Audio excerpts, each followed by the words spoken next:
Hello everyone, Larry back with you again, and I do appreciate you joining us here today on St. Miggs Farms. And the question is, do these logs need milling? And the obvious answer to that question is yes, absolutely they do. We're beginning to get quite a few borers in the logs, so and you can see on the ends, probably going to have a little cracking on the ends, but yes, we do need to get these logs milled, and that's what I'm going to be working on today. Let me just tell you a couple of things before I get the video started today. Number one, we are under another extreme heat advisory here. Heat index, I think, is supposed to be about 110 or 111, so naturally that's why I'm trying to get started a little bit early. I think the temperature itself is going to be around 100 degrees today, and then tomorrow maybe some showers and thunderstorms, and hopefully Monday and Tuesday, first part of next week, we'll be able to have a little bit of relief from the heat, and the temperature may go down. Could frost. I think the temperature might go down to around 98 or something like that. So anyway, I doubt if there'll be a frost. But number two, our town here is currently under a water emergency, and I'll try to show you a couple of pictures here. The first one is the source of our water, which is a river called the Buttahatchee, and not too far from our home here is the water treatment facility for our area, and also many of the adjoining counties and some municipalities, because the capacity of this treatment facility is enough that we do actually sell, the city actually sells quite a bit of water to the surrounding counties and municipalities. But as you can see, or have seen in the photographs, the condition of the river that we get our water from to treat and distribute out into the area. Now, no, it has not rained, and that is not the reason for the muddiness of the river. And the situation is, our water treatment facility can treat muddy water, but it does not have the capacity to be able to treat the sand and the silt that is currently in the Buttahatchee River. And what has happened, a farmer to the north of us here that lives adjacent to a creek called the Clifty Creek was working on the dam of his pond, and I don't know what the intent was. I don't want to mention any names or try to make any assumptions as to what the attempt was. I just know that the dam was compromised, and it did break, and consequently all of the material in the dam, it was an earthen dam, and all the material in the dam and the sediment in the quite a large pond itself, and you can see from the photograph where the dam was compromised, and all of that material moved down Clifty Creek, which then empties out into the Buttahatchee River, not too far above or upstream to our water treatment facility. So because we haven't had any rain, the river is moving extremely slow, and therefore the the muddiness. There was a word that the city used for the condition of the Buddy Hatchie River, and I'll try to post that word when I'm doing the editing on this video. But as I said, the river's not moving fast enough right now to move that sediment and sand and the murkiness of it on downstream past our water treatment facility. So they're saying that we could run out of water. We do have water here at the house presently. They're asking us to conserve. They're asking us not to do any car washing, any lawn watering, and just try to do those things that are minimum as far as water usage is concerned. I have heard that some of the areas surrounding us, maybe that are receiving water out of different tanks, have already run out of water, so we're just doing all we can here to conserve water.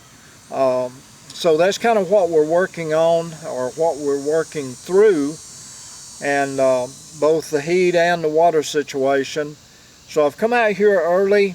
Don't plan to do a lot during the heat of the day, but I do plan to take one or two of these logs, maybe one, maybe two, and go ahead and get them milled.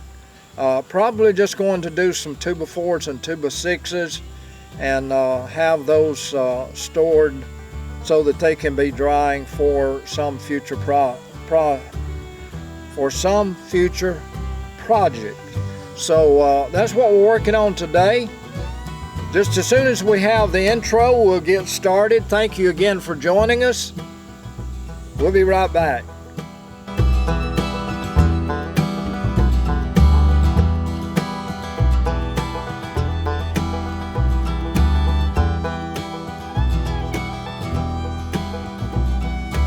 Before I do get started with the bringing the log out over and milling it, I have had a few people to ask me how long of a log am I able to mill on this LT15 Wood-Mizer sawmill. So I wanted to cover that with you. Let's go back here and we'll measure. I'm going to measure the actual length of the bed itself. The bed measures 20 feet and 1.5 inches. But because some of that has to be area for the mill head to actually sit on itself, I'm going to measure from this log bunk here to about this one here, and that measures 15 feet 5 inches. So the bottom line, I can mill easy by moving the head back and by letting it come all the way out as far as we can.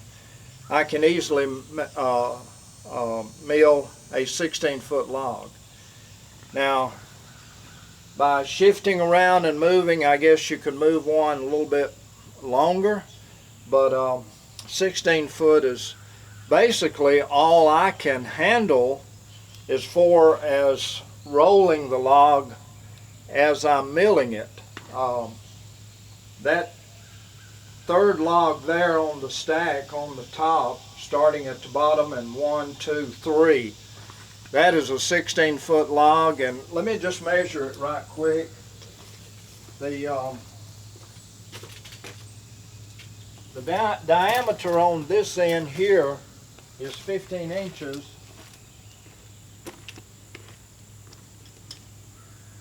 And the diameter on the other end out here is 17 inches. And because of the weight of that log, as I make my passes down it and get ready to turn it, it is all I can do to turn it over. In fact, I had someone last week in my office that suggested to me getting one of the small Harbor Freight winches and putting over here, and it's got a remote control and have a turn chain on it with a little bit of a hook that I could drive into the log. That way I could just winch the log over, and so that may be something that I try.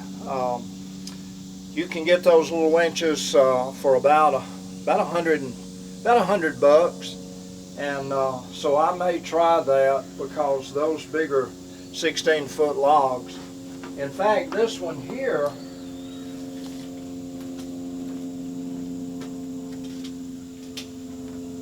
that 16-foot log measures about 19 inches on one end, and it's pretty uniform in diameter all the way down.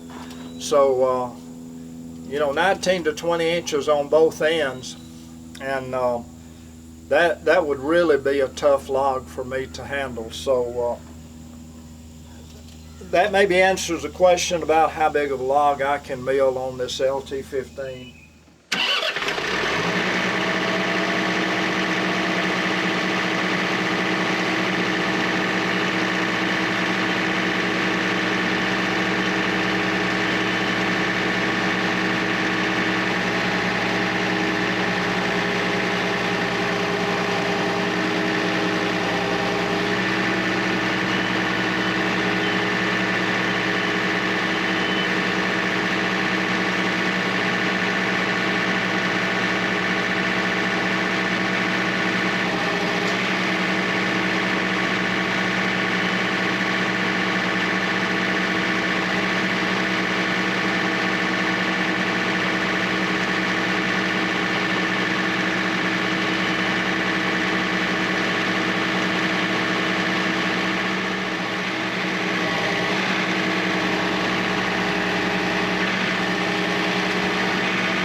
Well, there you have it, folks. I think I'm going to wrap up this video. I was just looking at the thermometer that I have underneath the sawmill shed, and it was showing 95 degrees.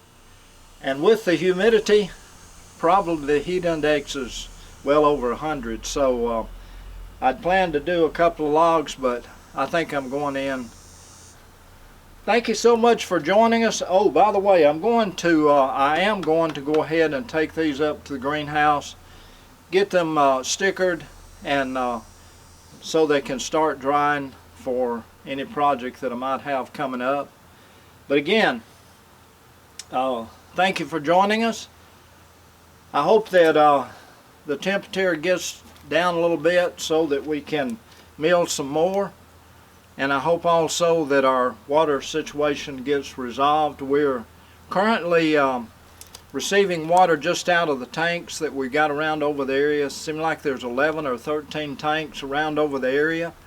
But they are serving not only the city, but also the surrounding counties and some other municipalities that are buying water from us. So don't know how long that supply will last. If you like the video, be sure to give us a thumbs up. Don't forget to leave a comment down below. Share it with a friend. Subscribe. Please be sure to subscribe to the channel if you're new. Don't forget to subscribe if you're one of our regular viewers. Thank you so much for coming back with us today. So until next time, folks, this is Larry. Have a great one. See you. Bye-bye, everybody.